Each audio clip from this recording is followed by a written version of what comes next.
আজ থেকে সারাটা জীবন তোমার পাশে থাকবো, কথা দিলাম। বাসার কলিং বেল বাজিয়েই যাচ্ছি, এক হাতে ব্যাগ, চোখে পানি নিয়ে নিজের বাসার সামনে দাঁড়িয়ে আছি।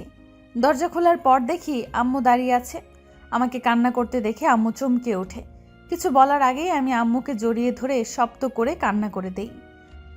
আমার কান্নার শব্দ শুনেই ভাইয়া আর ভাবি এসে আমাকে কান্না করতে দেখে ভাইয়া বলে, কে রে সিয়া, তুই এই সময় এখানে? হাতে ব্যাগ কেন? আর তুই কাঁদছিস কেন? কি হয়েছে আমাকে বল। ভাইয়া অর্নিল আমাকে বাসা থেকে বের করে দিয়েছে। কি? অর্মিনের এত বড় সাহস আমার বোনকে বাসা থেকে বের করে দিয়েছে? আমি তো ওকে... থাম, আগে সব কথা শুনে নে। তোকে কেন বাসা থেকে বের করে দিয়েছে? কি করেছিস তুই? মা, এত কথা বলার কি আছে? ওর জন্য আমার বোন কেঁদেছে, আমি তো ওকে ছাড়বো না। থামতে বলেছি না তোকে? তুই কি এমন করেছিস যে তোকে অর্নিল বাসা থেকে বের করে দিল? এরপর আমি আম্মু আর ভাইয়াকে গতকাল রাতের কথা বলি। অর্নিল, তোমার সাথে আমার একটা কথা ছিল। বলো, কি বলবে? আমি আর তোমার বাবার সাথে থাকতে চাই না। তুমি কষ্ট করে ইনকাম করবে আর তারা বসে বসে খাবে। তুমি ওনাদেরকে বাসা থেকে বের করে দাও। কি বললি তুই? আমার বাবা মাকে আমি বাসা থেকে বের করে দিব? আমাকে কি তোর ভাইয়ের মতো গাধা পেয়েছিস? তোর মতো হাজারো মেয়ে আমার জীবনে আসবে, কিন্তু আমার বাবা মা একবার হারিয়ে গেলে আর কখনো আসবে না। কাল সকালে আমি ঘুম থেকে উঠে যদি তোকে আমার বাসায় দেখি, তবে আমি তোকে খুন করে ফেলবো। তোর মতো মেয়েকে আমি বিয়ে করেছি, এটা ভাবতেও আমার লজ্জা করছে। এত রেগে যাওয়ার কি আছে? আমি তো আমাদের ভালোর জন্যই বলেছি। তারা না থাকলে আমরা কিছু টাকা জমাতে পারবো আমাদের ভবিষ্যতের জন্য। আমার ভালো তোর থেকে আমার বেশি আমার মা বাবা বোঝে। তোকে আমার ভালো নিয়ে ভাবতে হবে না। তোকে আমি রাখবো না। আগামী 1 মাসের মধ্যে আমি তোকে ডিভোর্স দিব। সকালে তুই তোর ওই গাদা ভাইয়ের কাছে চলে যাবি। কি মনে করছিস তুই আমি তোর ভাইয়ের মতো তোর আসল ধরে ঘুরবো? আমার কাছে তোর থেকে বেশি ইম্পর্টেন্ট আমার মা বাবা। আমার কথা শুনে আম্মু গালে থাপ্পড় দিয়ে বলে, তুই একটা ছেলেকে তার বাবা মায়ের থেকে আলাদা করতে চেয়েছিস? আরে ওনারা তো তোকে নিজের মেয়ের মতো দেখে, আর তুই তাদের সাথেই... ছি! ভুল কি করেছে আম্মু? অর্নিলের টাকা আমার বোনেরও টাকা, আর ওর টাকা ও কি করবে সেটার সম্পূর্ণ অধিকার আছে। আমি অর্নিলকে ছাড়বো না। রুমে শুয়ে শুয়ে মোবাইলে গেমস খেলছি, হঠাৎ মোবাইলটা বেজে ওঠে। সিয়াম কল করেছে। বল, কী জন্য কল করেছিস? তুই সিয়াকে বাসা থেকে বের করে দিয়েছিস কেন? তোর বোন এখনও বলেনি? তোর বোন আমাকে তোর মতো গাধা বানাতে চেয়েছিল। তুই যেমন তোর বইয়ের কথায় উঠিস বসিস তেমন। একটা কাজ কর, তোর বোনকে আবার বিয়ে দিয়ে দে। আর এমন পরিবারে দিস যেখানে ছেলেরা মা বাবা ভাই বোন তার কেউ নেই, এতিম। আমার পার্সোনাল বিষয় নিয়ে তোকে কথা বলতে হবে না। তুই আমার বোনের সাথে যা করেছিস সেটা একদম ঠিক করিসনি। আমি তোর পার্সোনাল লাইফ নিয়ে কথা বলছি? তাহলে তুই কি করেছিস? শিয়া আগে তোর বোন ছিল, এখন ও আমার স্ত্রী। আর আমি ওকে কি করব না করব সেটা আমার বিষয়। 1 মাসের মধ্যে ডিভোর্স পেপার পাঠিয়ে দিচ্ছি। বোনকে যেখানে ইচ্ছে সেখানে বিয়ে দিয়ে দিস। ভাইয়া লাউড দিয়ে কথা বলছিল। আম্মু অর্নিলের কথা শুনে চুপ হয়ে গেছে, কিছুই বলছে না। আমি ভাইয়ার হাত থেকে মোবাইল নিয়ে বলি, অর্নিল, আমার ভুল হয়েছে। আমি আর কখনো এসব কথা বলবো না। তুমি আমাকে মাফ করে দাও প্লিজ। আমি তোমাকে ছাড়া থাকতে পারবো না। তুই যখন একবার আমার বাবা মাকে নিয়ে এসব বলতে পেরেছিস, তখন আবারও যে বলবি না, এটা আমি বিশ্বাস করি না। আমি তোর সাথে থাকবো না। তুই ভেবেছিস তোর ভাই যেমন তোর ভাবির কথায় তোকে তোর মাকে বৃদ্ধাশ্রমে দিয়ে আসবে? আমিও তাই করব। আমি তোর ভাইয়ের মতো কাপুরুষ নই যে মা বাবাকে বইয়ের কথায় নিজের থেকে দূরে সরিয়ে দিব।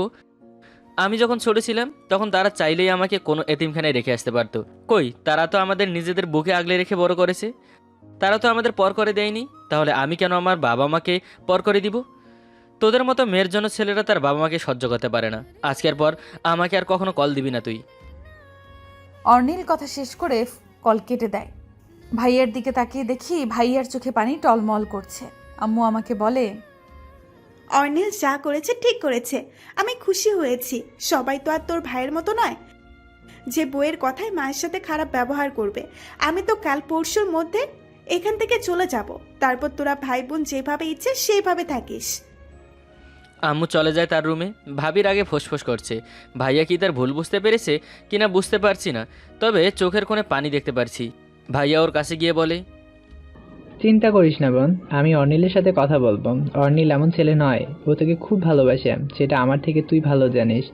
এখন রেগে আছে তাই এমন করছে। ও কি তোমার কথা শুনবে ভাইয়া? তুমি তো ভাবির কথায় আম্মুকে বৃদ্ধাশ্রমে রেখে আসবে, আর অর্নিল তো এসবের বিপক্ষে। আমার মনে হয় আর অর্নিলের সংসার করা হবে না। আমি আছি তো, আমি অর্নিলকে বুঝিয়ে বলবো। তুই রুমিকে রেস্ট নে। আমি ঠিক আছে বলে রুমে এসে দরজা বন্ধ করে বিছানায় বসে আছি। কি ভাবছেন, কান্না করব? আরে একটু আগে যা হলো সব অভিনয় ছিল, ভাইয়াকে সোজা করার জন্য। বুঝতে পারছেন না? বুঝিয়ে বলি তাহলে। অর্নিল আমার ভাইয়ার বন্ধু, ভাইয়ার সাথে প্রায়ই আমাদের বাসায় আসতো। সিয়াম আজকে জোর করে ওর বাসায় নিয়ে এসেছে। আন্টি নাকি আমাকে দেখতে চেয়েছে। ড্রয়িং রুমে বসে আছি, আন্টি চা করে এনে দিয়ে আমাকে বলে, তুমি তো আমাদের বাসায় আজকাল আসোই না বাবা। আসলে আন্টি এক্সাম ছিল তো, তাই একটু পড়াশোনা নিয়ে ব্যস্ত ছিলাম। কেমন আছেন আপনি? আমি তোমাদের দোয়ায় ভালো আছি। তা তোমার পরীক্ষা কেমন হলো? খুব ভালো হয়েছে। আব্বু আম্মু আপনাকে যেতে বলেছে। আমি তো সিয়ামকে বলেছি, সিয়াম বলেনি। কই, সিয়াম মতো কিছু বলেনি? কি রে সিয়াম, তুই তো কিছু বলিসনি। ভুলে গিয়েছিলাম আম্মু। আচ্ছা, কাল আমরা তোমাদের বাসায় যাব, হয়েছে? আমাদের কথার মাঝে সিয়া কান্না করতে করতে বাসায় আসে। আন্টি সিয়াকে বুকে জড়িয়ে ধরে বলে, কি রে মা, কি হয়েছে? তুই কান্না করছিস কেন? আজ এই ছেলেগুলো বাজে কথা বলেছে আম্মু, আমি আর কলেজে যাব না। আমি তো আজ ওদের মেরেই ফেলবো। কাল আমি ওদের ভালো করে বুঝিয়েছি, তারপরেও আজ ওরা তোকে বিরক্ত করেছেন। সিয়াম আমি দেখছি। সিয়া তুমি আমার সাথে আসো। সিয়াকে নিয়ে বাসা থেকে বের হয়ে ছেলেগুলো কোথায় আছে জিজ্ঞেস করি। সিয়া বলে সামনের রাস্তার মোড়ে বসে আছে। সেখানে এসে দেখি 4টা ছেলে বসে আছে।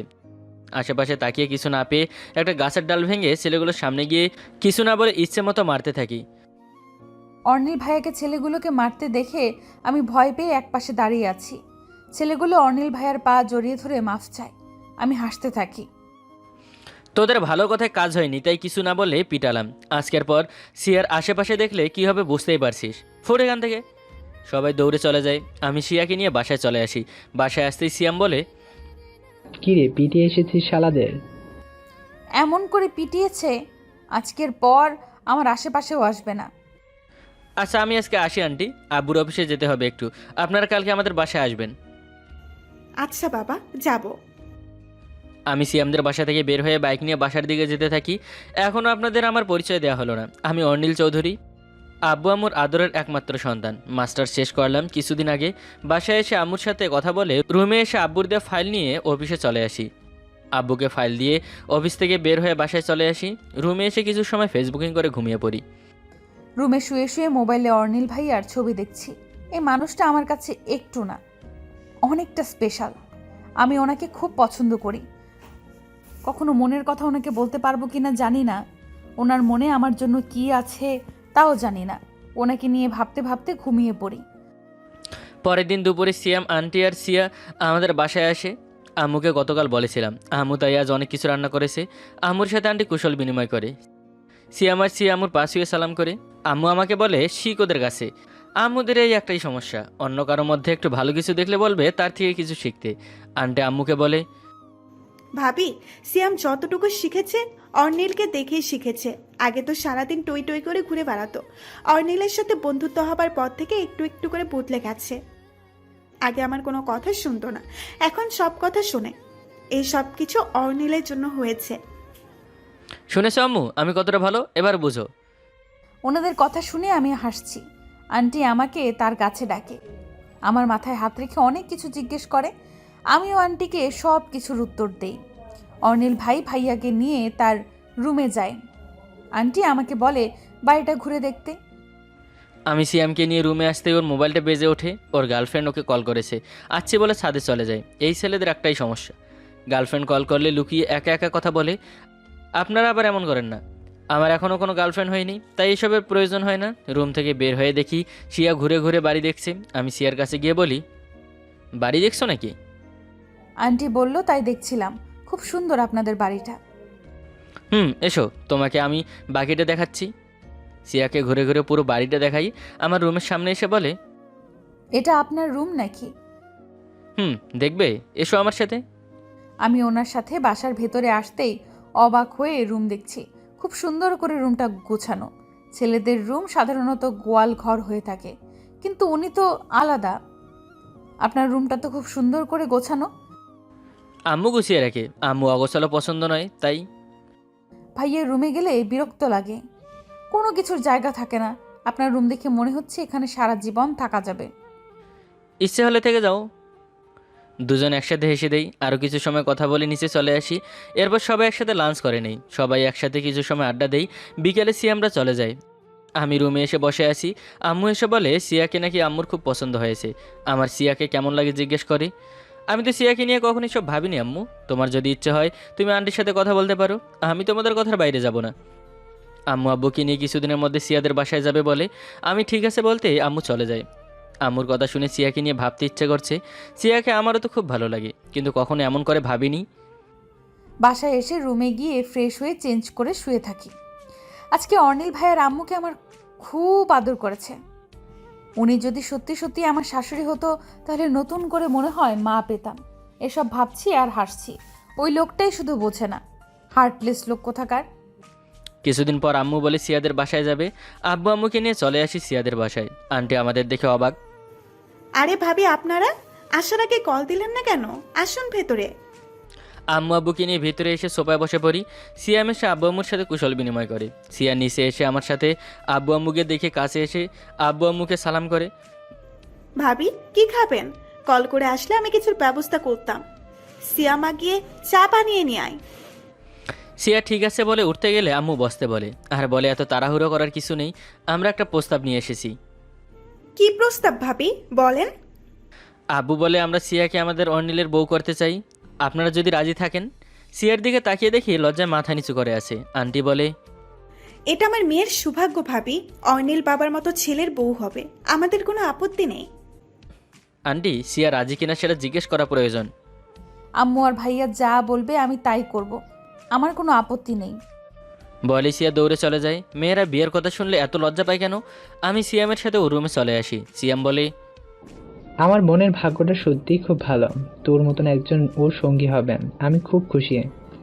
সিয়ামকে জড়িয়ে ধরি। কিছু সময় পর আমাদের বাসায় চলে। বিয়ের তারিখ এত দ্রুত দিবে বুঝিনি। সিয়াম সাথে সাথে একটু কথা বলবো সেই সময়টুকুও পেলাম না। আর 3 দিন পর নাকি বিয়ে। শপিং করতে করতে 3 দিন চলে যায়। কিছু সময় আগে বিয়ে করে বউ নিয়ে আমাদের বাসায় চলে আসি। এখন বাসর ঘরে আছি আমি আর আমার বউ। সিয়া বসা থেকে উঠে আমার সামনে দাঁড়িয়ে বলে, একটু দাঁড়াবেন, আপনাকে সালাম করব। সালাম করতে হবে না, বসো এখানে, তোমাকে কিছু বলার আছে। সিয়া আমার পাশে বসে বলে, জিজ্ঞেস করে কি বলতে চাই। এত দ্রুত সব কিছু হয়ে গেল, তোমার সাথে কথা বলারও সুযোগ হয়ে ওঠেনি। আচ্ছা আমাকে তুমি নিজের ইচ্ছেতেই বিয়ে করেছো নাকি আন্টি বা সিয়াম তোমাকে জোর করেনি তো? নিজের পছন্দের মানুষকে বিয়ে করতে কাউকে জোর করতে হয় নাকি? পছন্দের মানুষ মানে ঠিক বুঝলাম না। আমি আপনাকে অনেক আগে থেকেই পছন্দ করতাম। কতটা পছন্দ করতে? যতটা পছন্দ করলে কাউকে নিয়ে স্বপ্ন দেখা যায়, তার সাথে সারা জীবন থাকার ইচ্ছে জাগে, ততটা। আমাকে এতটা পছন্দ করতে আমি কখনো বুঝতেই পারিনি, একটা মাথা মোটা আমি। সিয়া ফিক করে হেসে দেয়। আমি সিয়ার কাছে এসে ওকে আমার বুকে জড়িয়ে ধরি। এরপর ইতিহাস, হাসি আনন্দ 1 মাস কেটে যায় আমাদের বিয়ের। এর মধ্যে সিয়া মোর গার্লফ্রেন্ডকে বিয়ে করে। অবশ্য সবাইকে বলেই বিয়ে করেছে। সিয়া আর আম্মুর মধ্যে খুব ভালো সম্পর্ক গড়ে ওঠে। যে কেউ দেখলে বলবে এরা মা মেয়ে। সিয়ামের বিয়ের মাত্র 15 দিন হয়েছে। একদিন বিকেলে রুমে বসে বসে গল্পের বই পড়ছি। হঠাৎ সিয়া আন্টিকে নিয়ে আমাদের রুমে আসে। আন্টির মুখ দেখে মনে হচ্ছে বড় কোনো সমস্যা হয়েছে। আম্মু তুমি কিছু না বলে হঠাৎ করে চলে আসলে, কি হয়েছে? সব কিছু ঠিক আছে তো? আন্টি সিয়াকে জড়িয়ে ধরে কান্না করে দেয়। সিয়া আন্টিকে কান্না করতে দেখে ওর চোখের পানি চলে আসে। আন্টি বলে, তোর ভাই আর ভাবি আমাকে বৃদ্ধাশ্রমে রেখে আসবে। কি? ভাইয়া তোমাকে বৃদ্ধাশ্রমে কেন রেখে আসবে? আন্টি একটু আগে কথা বলতে থাকে। আন্টি নিজের রুমে বসে আছে। সিয়া আমার ভাবি আন্টির রুমে যা। কি বাবা, কিছু বলবি? আম্মু, আমরা আর তোমাকে আমাদের সাথে রাখতে চাই না, 3 পর তোমাকে বৃদ্ধাশ্রমে রেখে আসব। আমি কি বাবা, তোরা আমাকে কেন বাসা থেকে বের করতে চাইছিস? আমার পক্ষে 3 জনের খরচ চালানো সম্ভব হচ্ছে না, তুমি ওখানে ভালো থাকবে। ওর আর কিছু বলার সুযোগ না দিয়েই চলে যায়। আমি কি করব বুঝতে পারছি না মা। ভাইয়া এমন করে বদলে যাবে বুঝতে পারিনি। এই সব কিছু ভাবির কাজ। আন্টি ঠিক আছে বলে চলে যায়। সিয়া আমাকে জড়িয়ে ধরে কান্না করে দেয়। ভাইয়া কেন এমন করছে? নিজের মাকে কেউ বাসা থেকে বের করে দিতে চায়? এসব বলে লাভ হবে না। সিয়াম তোমাকে খুব ভালোবাসে, তাই তোমার কষ্ট ও সহ্য করতে পারবে না। আমি যেভাবে বলবো সেভাবেই করবে, তাহলে সিয়াম ওর ভুল বুঝতে পারবে। কি করতে হবে আমাকে? কাল সকালে তুমি তোমাদের বাসায় চলে যাবে আর বলবে আমি তোমাকে তাড়িয়ে দিয়েছি। কারণ জানতে চাইলে বলবে তুমি আমার আব্বু আম্মুকে বাসা থেকে বের করে দিতে চেয়েছো, তুমি তাদের সাথে থাকতে চাও না। আর রাতে একটা গল্প বানিয়ে বলে দিও, বাকিটা আমি সামলে নিব। এতে কাজ হবে তো? ভাইয়া তার ভুল বুঝতে পারবে? 100 বার হবে। আচ্ছা, এখন নিচে গিয়ে আমার জন্য চা করে নিয়ে এসো। এই ছিল আমাদের সাজানো নাটক। মোবাইল বের করে অর্নিলকে কল করি। বলো, ওইদিকের খবর কি? সিয়াম কি বলল? ভাইয়া বলল আমি যেন কোনো চিন্তা না করি, উনি তোমার সাথে কথা বলবে। আর তোমার কথা শেষ হবার পরে ভাইয়ার চোখের কোণে পানি দেখলাম। কাজ হতে শুরু করেছে। আচ্ছা, তোমার আম্মু কল করেছে, শুনি কি বলে। সিয়া ঠিক আছে বলে কল কেটে দেয়। আমি আন্টির কল রিসিভ করতে আন্টি বলে, বাবা, তুমি যা করেছো তা ঠিক করেছো। মেয়েটাও ভুল করে ফেলেছে, তুমি ওকে আরেকটা সুযোগ দাও, আমি ওকে বুঝিয়ে বলবো। আরে আন্টি, আপনি যা ভাবছেন তা কিছুই হয়নি আমাদের মাঝে। এসব কিছু একটু নাটক ছিল মাত্র। নাটক মানে কি বলছো আমি বুঝতে পারছি না। সিয়ার কান্না করা, তুমি ওকে ডিভোর্স দেবে, এই সব কিছুই নাটক। আমি হাসতে হাসতে আন্টিকে সব বলি। আন্টি সব শুনে বলে, বাঁচালে বাবা, আমি তো খুব ভয় পেয়ে গেছিলাম। তাই তো ভাবি সিয়াকে তোমার আব্বু আম্মু নিজের মেয়ের মতো রাখে, আর সিয়া কেন তাদের সাথে থাকতে চায় না। আন্টি সিয়াম কল করেছে, দেখি কি বলে। মনে হচ্ছে কাজ হয়েছে। আন্টির কল কেটে সিয়ামের কল রিসিভ করে বলি, কি হয়েছে, আবার কেন কল করেছিস? দোস্ত, আমি তোর সাথে একবার দেখা করতে চাই, প্লিজ না করিস না। তুই আমাদের বাসায় আয়। ঠিক আছে, তবে তোর বোনকে নিয়ে কথা বলতে পারবি না। সিএম ঠিক আছে বলে কল কেটে দেয়। আমি রুম থেকে বের হয়ে আম্মুকে বলে বাসা থেকে বের হয়ে চলে আসি শ্বশুরবাড়ি। কলিং বেল দিতেই সিয়াম এসে দরজা খুলে। সিয়া সবাই বসে আছে। আমি সবার আড়ালে সিয়াকে চোখ মেরে চলে আসি সিয়ামের সাথে। বল, কেন ডেকেছিস? দোস্ত, সিয়া ছোট্ট মানুষ, ভুল করে ফেলেছে, তুই ওকে মাফ করে দে। তোরা সব কিছু ভুলে এক হয়ে যা। আমি তোকে আগে বলেছি এই বিষয়ে আমি কথা বলবো না। আমি মানছি সিয়া তোর আব্বু আম্মুকে বাসা থেকে বের করে দেওয়ার কথা বলে ভুল করেছে, তবুও তুই ওকে মাফ করে দে। সিয়া ভুল করেছে বুঝতে পেরেছিস?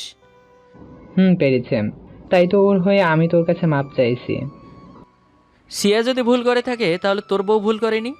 সিয়াম, তুই আমার সেই বন্ধু যে নিজের মাকে নিয়ে গর্ব করতি। তুই কি করে ভাবির কথায় আন্টিকে বাসা থেকে বের করে দিতে চাইছিস? ভাবি বললো আর তুই সাথে সাথে হ্যাঁ করে দিলি।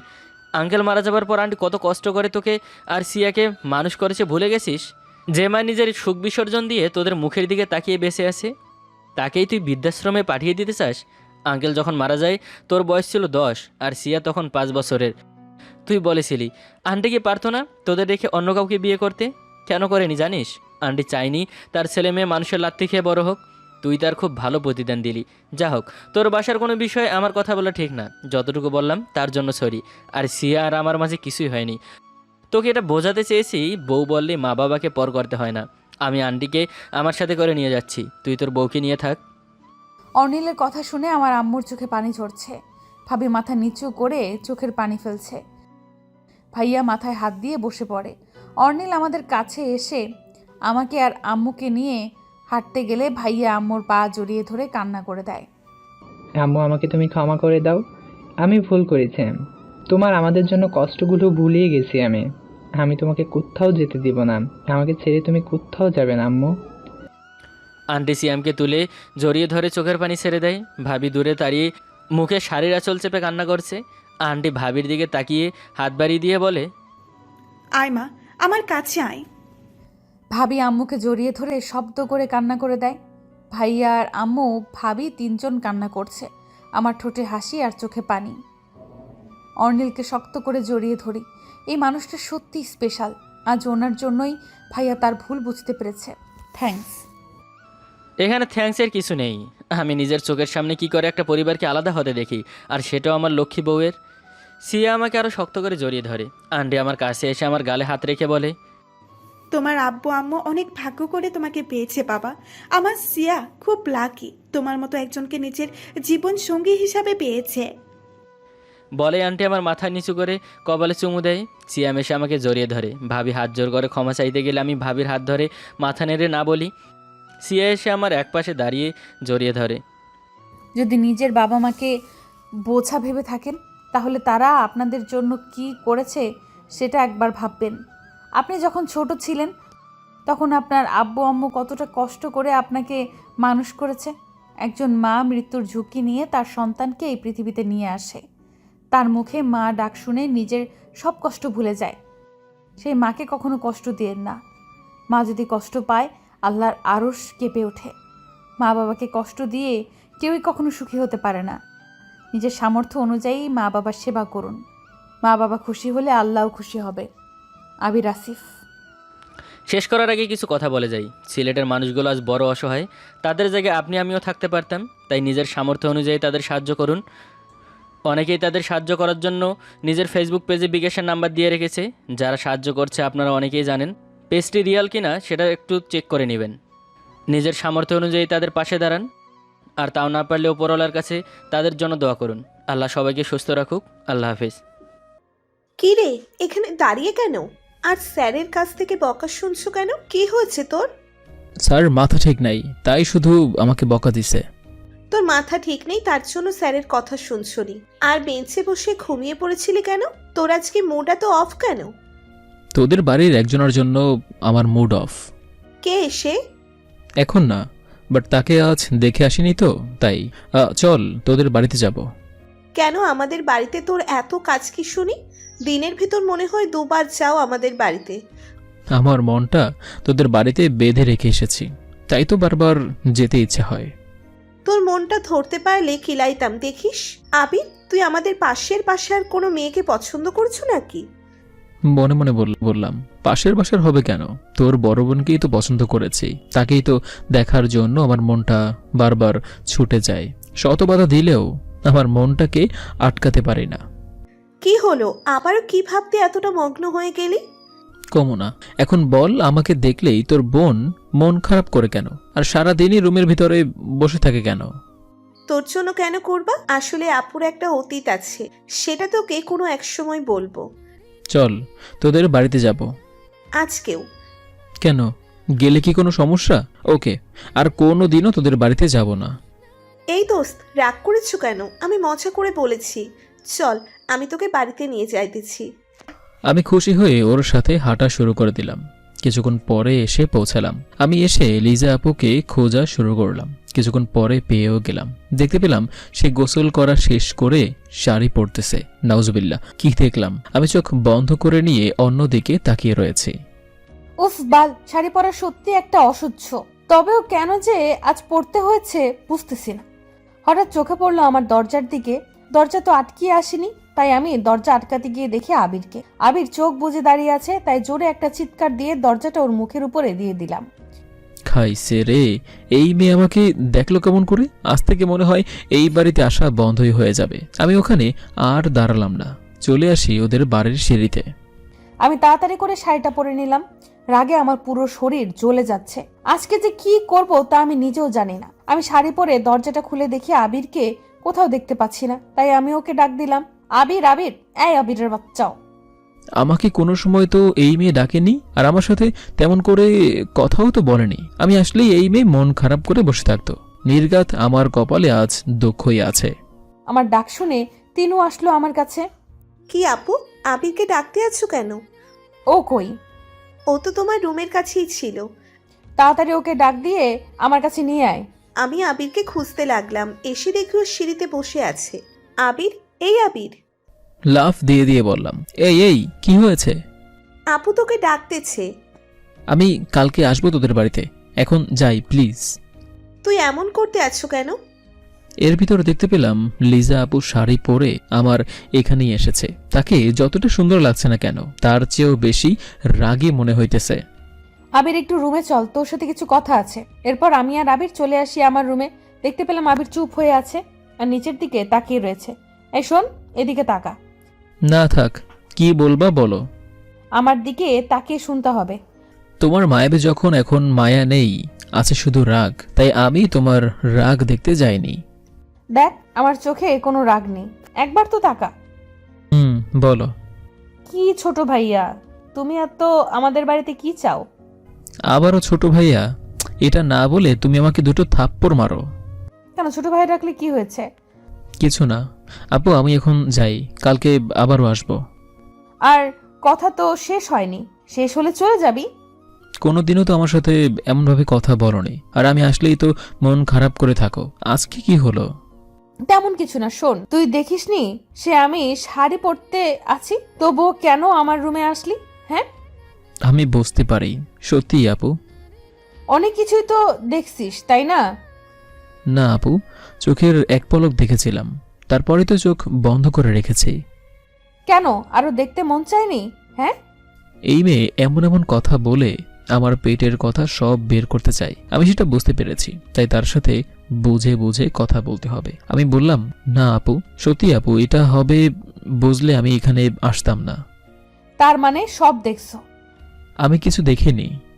এইমাত্র বললি কেন যে পলক দেখছি? এক পলকে আর কি বা দেখবো বলো? আমি এখন যাই, কালকে আসবো। না, আর আসবি না। কেন? বাড়িটা কি তোমার? বাড়িটা তো আঙ্কেলের।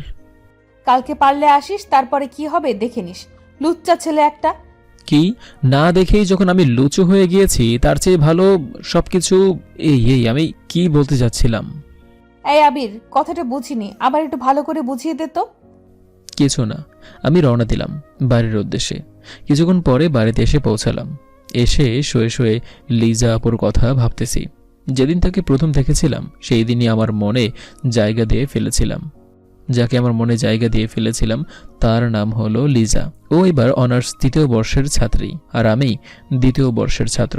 লিজা হলো আমার বেস্ট ফ্রেন্ডের বোন। ছোটবেলায় ওর মা হারায়, ওর আব্বু ঢাকায় চাকরি করে। মাসে মাসে বাড়িতে আসেন উনি, আর তার 2 মেয়েকে যথেষ্ট পরিমাণ ভালোবাসেন।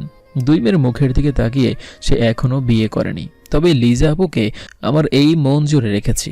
প্রতিদিন 2 বেলা ওদের 2 বোনকে দেখে আসি। এটা ওর আব্বু জানে, আর তা আব্বুর সাথে আমার ভালো সম্পর্ক। বিকেলবেলা ভাবলাম আবারও একটু ঘুরে আসি তাদের বাড়ি থেকে, তাই আবার চলে আসি তাদের বাড়িতে। এসে দেখি লিজা আপু ঘুমিয়ে আছে। এই মেয়েকে বিশ্বাস নেই, আবার বলবে যে তুই কি দেখেছ। তার চেয়ে ভালো হবে তিনির সাথে কিছুক্ষণ আড্ডা দিয়ে বাড়িতে চলে যাই। আপুকে তো দেখা হয়ে গিয়েছে। আমি রুম থেকে বাইরে যেতে যাব, এমন সময় আপুর ডাক। তুই আবারও আমাদের বাড়িতে? তোকে বলছি না আর আসবি না? এই শোনো, তোমার আব্বুই আমাকে দেখে রাখতে বলেছে। তোর দেখে রাখা লাগবে না, আমাদের কিচ্ছু হবে না। ইদানিং চোর ডাকাতের সংখ্যা বেড়ে গিয়েছে, তাই তুমি বারণ করলেও আমি আসব। আমি গিয়ে তার পাশে বসলাম। কিছু কি বলবি? হ্যাঁ। না, বাট ঘুম ভাঙলো কিভাবে? আমার চোখে ঘুম নেই, ঘুমটা অনেক আগেই হারিয়ে গেছে। তোমার কি হয়েছে বলা যাবে আমাকে? কই কিছু না তো, যা বাড়িতে যা, ভালো লাগতেছে না। তোমাদের বাড়িতে আসলেই তুমি আমাকে এমন করে তাড়িয়ে দাও কেন? এমনি বাড়িতে ঘুম আসছে চোখে। এই তো বললা যে ঘুম নাই আমার চোখে। আবির, সব কথা রং ধরিস না তো। হঠাৎ এই মেয়ে এতটা রেগে গেল কেন? আমি বাড়িতে চলে আসি। এভাবেই কিছুদিন কেটে গেল, আর মনটা মানতেছে না। ওকে আজ আমার মনের কথাটা জানাতেই হবে। তাই আমি বাড়িতে বসে কিছুক্ষণ চিন্তা করলাম কি বলা যায়। এভাবে বললে খুব ভালো হবে। আপু দেখো, ধুর, আপু কেন, আপু বলবো না, বলবো যে লিজা, আমি তোমাকে অনেক ভালোবাসি। এতে কি কাজ হবে তা সেই সময় দেখা যাবে। আমি সাদা গোলাপ ফুল নিয়ে ওদের বাড়িতে চলে যাই। ওর আবার সাদা গোলাপ ফুল খুব পছন্দের। আমি লিজা আপুর রুমে চলে যাই। কি রে হারামি, আজকে আবার কি? কিছু না, তবে আমার মনের কথা জানাতে এসেছি। এ মা, তোর মনে আবার কি লুকিয়ে আছে? বলি তাহলে শুনতে পাবে। আমি তাকে প্রপোজ করে দিলাম। লিজা আপু, তোমাকে নিয়ে একসাথে বাঁচতে চাই। এটা বলার পরে ও এসে আমার কলার ধরলো। আবির দেখ, আমি তোর গায়ে হাত তুলতে চাই না, তুই বাড়িতে চলে যা। লিজা, আমি তোমাকে সত্যি অনেক ভালোবাসি, তার জন্যই তোমাকে বারবার দেখতে আসি। বের হ আমার রুম থেকে, আর কোনো দিন আমার বাড়িতে আসবি না। আসলে তোর আম্মুর কাছে যেন বিচার দেওয়া না লাগে। আমি চোখের পানি ফেলতে ফেলতে ওর রুম থেকে বের হব, এমন সময় তিনু আসলো। আপু, কি হয়েছে ওর সাথে? তুই এমন ব্যবহার করতে আছিস কেন? ওকে তুই যেতে বল, আমি ওকে আর দেখতে চাই না। আবির চলে গেল, তাই আমি আপুর কাছ থেকে সবকিছু শুনতে লাগলাম। ও যেন কখনো আমাদের বাড়িতে না আসে। আপু আবিরের মতো ছেলে হয় না, আবির অনেক ভালো। দেখ আপু, জীবনটাকে আর একটা বড় সূচক দে। মাথাটা কেমন যেন ভন ভন করতেছে, কিছুই যেন আর ভালো লাগতেছে না। যাকে একটু সময় না দেখে থাকতে পারি না, আর ভালো লাগতো না, তাকে ছাড়া আমার সারাটা জীবন থাকতে হবে। আমি কি পারবো ওকে ছাড়া থাকতে? আমাকে পারতেই হবে। দেখতে দেখতে 10 দিন কেটে গেল। এতদিন কলেজে যাইনি, শুধু ঘরে বসে দরজা আটকিয়ে কান্না করেছি। এদিকে আম্মু আমাকে বকা দিতেই আছে, কি হয়েছে সেটা জানার জন্য। একটু আগেও অনেকগুলো কথা বলে গিয়েছে। আসলে কালকে আমার জন্মদিন। আমি সবাই বলে দিয়েছি যে এবার আমি জন্মদিন পালন করব না। আমার কপালে কিছু নেই, যাকে আপন ভাবি সেই পর হয়ে যায়। নিয়তির খেলা কিছুতেই তাকে ভুলতে পারতেছি না। চোখ বুঝলেই সে চলে আসে। বিকেলবেলা বসে আছি, এর ভিতর তিনু আসলো। কি করে তোর কোনো খোঁজ খবর নাই, কলেজেও যাস না, আর মোবাইল ফোনটা কেন বন্ধ করে রেখেছিস? এমনি। আবির, আপু হয়ে আমি সরি। তোর সাথে সে এমন ব্যবহার করেছে তাই। তোকে তো আগেই বলে দিয়েছিলাম যে আপুর একটা অতীত আছে। আসলে আপু একজনকে অনেক ভালোবাসে, তাদের দুজনের সম্পর্ক ভালোই চলছিল। তবে সেই ছেলেটি বলেছে যে তার সাথে শারীরিক সম্পর্ক করতে হবে, তা না হলে সম্পর্ক রাখবে না। আপু, তুই তো চিনোই, ওর গালে দুটো চড় মেরে বলছিল যে তোর সাথে আমি সম্পর্ক রাখতে চাই না। সেই থেকে আপু কারোর সাথে বেশি কথা বলে না, আর কোনো ছেলেকে বিশ্বাস করে না। ওকে, যা হয়েছে বাদ দে। তোর কালকে জন্মদিন ইনভাইট করলি না তো? এবার আর এটা পালন করব না। এমনিতেই মনটা ভালো না রে দোস্ত। কালকে আমাদের বাড়িতে চলে আসিস, তোর মন ভালো হয়ে যাবে। না। আবির, তুই না আসলে তোর সাথে কথা বলবো না। আর তুই তো আপুর জন্য যাবি না, আপু বাড়িতে নেই, মামা বাড়িতে গেছে। ওকে, তাহলে আসবো। তিনও চলে গেল। পরের দিন সন্ধ্যার সময় চলে আসি ওদের বাড়িতে। ওখানে এসে দেখি সব আমার কলেজের বন্ধুরা। ওরা আজ আমার জন্মদিন পালন করতে এসেছে। ভাবছিলাম পালন করব না, তবুও ওদের জন্য করতেই হলো। কেক কেটে সবাইকে খাইয়ে দিলাম, তবে তাকে দেখতে পেলাম না। আবির, আমাদের সবার পক্ষ থেকে তোর জন্য এই উপহার দেখার জন্য তোকে এই রুমে প্রবেশ করতে হবে। আমি সেই রুমে ঢুকে পড়ি। এসে দেখি লিজা আপু খাটে বসে আছে। সরি, আসলে বুঝতে পারিনি, আমি চলে যাচ্ছি। এর ভিতরই ওরা সবাই দরজাটা লাগিয়ে দিল। এদিকে আয়। কিছুক্ষণ পরে আবির আমার কাছে আসলো। আমাকে কেন এত ভালোবাসতে গেলি? আমি কাউকে ভালোবাসি না। আমি জানি। কি? আগে জড়িয়ে ধরে তারপরে বলতে আসি। কি করতেছেন? ছাড়ুন, বাইরে বন্ধুরা রয়েছে। এতদিন কেন আসুনি?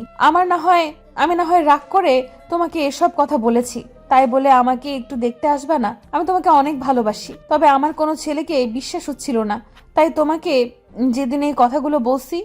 দুজনেই কাঁদতেছি। এর ভিতরে আমি বললাম, তুমি কি দেখে আমাকে এতটা ভালোবাসলে? যেদিন তোমাকে প্রথম তিনুর সাথে পার্কে দেখেছিলাম, সেই দিন মনে আছে? তুমি আমার দিকে একবার তাকিয়েছিলে। ওই সময় তোমার চোখে আমার চোখ পড়েছিল। আমার চোখের একটা পলকে তুমি আমার মনের ভিতরে ঢুকে গিয়েছ। তাই কোনোদিনও কষ্ট দিও না, অনেক ভালোবাসি তোমায়। আর শোনো, আমি কিন্তু তোমাকে প্রথমবারই জড়িয়ে ধরেছি। আমার যার সাথে রিলেশন ছিল তার হাত পর্যন্ত ধরিনি আমি। ও অনেকবার ধরতে চেয়েছে, বাট আমি বারণ করেছি। তো আমাকে জড়িয়ে ধরলা কেন? মন চাইছে তাই। আর শোনো, আমি কিন্তু তোমার বড়, তাই রেসপেক্ট দিয়ে কথা বলবা। দিব না। কি করবা শুনি? মার দিব তাহলে। পারবা না, তার আগেই আমি তোমার বুকের ভিতরে ঢুকে যাব। তাই নাকি? আমার গুলো বাবুটা। এরপরে শুরু হলো আমাদের দুষ্টু মিষ্টি প্রেম কাহিনী। দোয়া করবেন। একজনের উপর যখন বিশ্বাস উঠে যায়, তখন দ্বিতীয় কাউকে বিশ্বাস করতে খুবই কষ্ট হয়ে যায়। তাই কারো বিশ্বাস নিয়ে খেলা করবে না।